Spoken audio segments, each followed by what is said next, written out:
Our mission at Oasis is to care for broken people so they learn to care for others through Jesus Christ.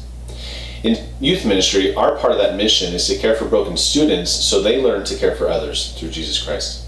I'm honored that parents entrust their students to us each week at youth. Parents often hope that we'll teach their students everything they need to know about Jesus, but that is not our job. Our job is to come alongside the parents and support their students by providing a safe place for their kids to ask tough questions about life and God. Often, a student will ask their parents a question and won't listen to anything that their parents have to say, but they'll ask us and they'll hear us out. Understandably, this enrages their parents, but students need a safe person outside of their home with whom that they can talk to about life. I want to share 3 keys to a successful youth ministry at Oasis. If we can do these 3 things, most everything else will take care of itself. The first thing is this: to be fully present and on time. Be sure to show up no less than 15 minutes before youth group begins. Leave your phones alone and engage with students, asking about how their week has gone.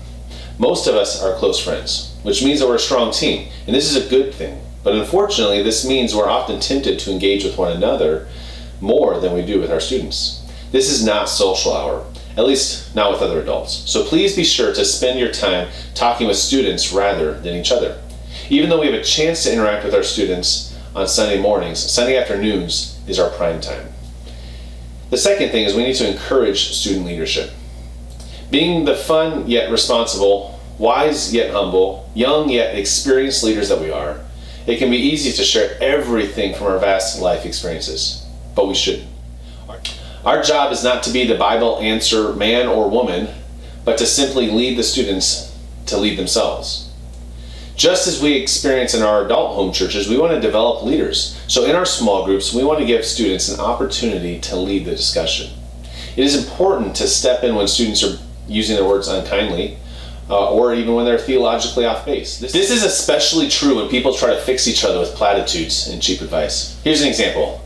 I don't see why I can't just sleep with my girlfriend. It makes me happy, and God doesn't care what I do as long as it makes me happy.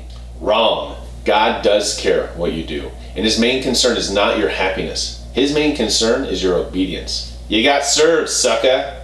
Okay, I'm just kidding. Of course, we're going to be more kind than that when we have these conversations, but you get the point. So we want to be fully present and on time.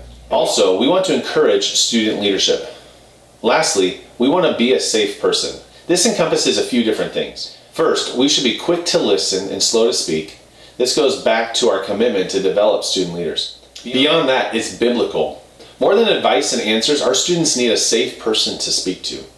We can serve our students well when we are available to listen and willing to ask good follow-up questions. Now I want to talk to you about reporting abuse and incidents. One of the biggest threats facing the church today is not demonic attack or even heresy, though those threats still exist. One of the biggest issues is unreported abuse. Abuse occurs in many ways and by many different people. For this reason, we must be clear about what abuse is and how to report it. As people who work with students and as representatives of the Oasis, you are a mandatory reporter. This means that under penalty of prosecution, you are required to report child abuse and neglect. The forms of child abuse we are required to report include physical abuse, sexual abuse, and neglect. Physical abuse is any physical injury inflicted by ill intent, including, but not limited to, biting, burning, hitting, scratching, or shaking. Sexual abuse, which is any tricked, forced, manipulated, or coerced sexual activity for the sexual pleasure of the abuser. And neglect is when a child's basic needs of food, shelter, and care are neglected. Unfortunately, these incidents occur more often than we know. Most cases of abuse will never be reported due to an intense shame on the part of the victim. Fortunately, many victims or witnesses to abuse still seek to disclose abuse. They aren't always clear, but if we're paying attention, we can see warning signs in our students. This includes, for physical abuse, bleeding or bruising, being skittish, telling unreasonable stories about how they acquired injuries. For sexual abuse, it includes a change in hygiene, new phobias, depression, inappropriate sexual desires or knowledge, overly concerned for their siblings, and even self-harm. For neglect, it includes hunger, malnourishment, tattered clothing. If for some reason you suspect abuse, the best thing you can do is to keep calm and to ask 4 clarifying questions. Number 1, what happened? Number 2, where did it happen? Number 3, when did it happen? And number 4, by whom did it happen? Asking more questions than those 4 can potentially lead the victim into wrong thinking and misremembering what occurred, and can even compromise their testimony, leading to the possibility of inadmissible evidence and the release of the perpetrator. If you aren't sure whether what you just heard is abuse, then consult another adult or one of the pastors. In the case that you suspect abuse, you must report it, and always err on the side of caution and report suspected abuse. I would much rather ask forgiveness for wrongfully reporting abuse than wrongfully keeping my suspicions to myself. And remember, it is a crime not to report. If you suspect an immediate family member of abuse, call the police at 911. Additionally, you should call the Department of Child Safety, or DCS. You can reach them at 520-887-7577. It's vital that you call both agencies, since the two agencies may not always alert the other of suspected abuse. After calling the police and DCS, you should then contact the pastor and or the ministry team leader. Now I want to share with you a couple of common misconceptions regarding sexual abuse. Number 1, sexual abuse isn't common. Unfortunately, 1 in 4 women and 1 in 6 males are thought to be victims of sexual abuse. In reality, these numbers could be much higher since victims are usually slow to disclose, if ever. Number 2, background checks catch abusers. The average perpetrator being charged with sexual abuse has more than 150 incidents of abuse before ever being prosecuted. While passing a background check is helpful, they only prove that somebody has not yet been caught. Number 3, abusers meet a specific visual profile. Abusers come in all genders, shapes, sizes, temperaments, and socioeconomic backgrounds.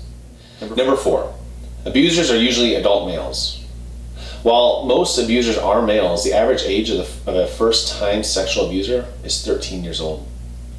Number 5, abusers only seek female victims. I've already shared the statistics about how often men and women are abused. Abusers fall into 2 categories: preferential abusers and opportunistic abusers. Preferential abusers have a certain demographic that they prefer and generally groom those people until they act. Opportunistic abusers act when an opportunity presents itself and a child is in a vulnerable situation regardless of who that victim is. Number 6, students will disclose abuse. The Department of Justice estimates that only 3% of sexual predators will ever be caught. In large part, this is because so few people actually disclose abuse. Additionally, the average age of an abuse victim who discloses abuse is 30 years old. Number 7, most abuse is stranger danger. More than 90% of abuse victims personally know their abusers. In most cases, their abuser is a close friend or family member. Now I want to talk about screening and background checks. Another important part of ensuring a safe environment for our students is to make sure that we staff our ministry with the very best people.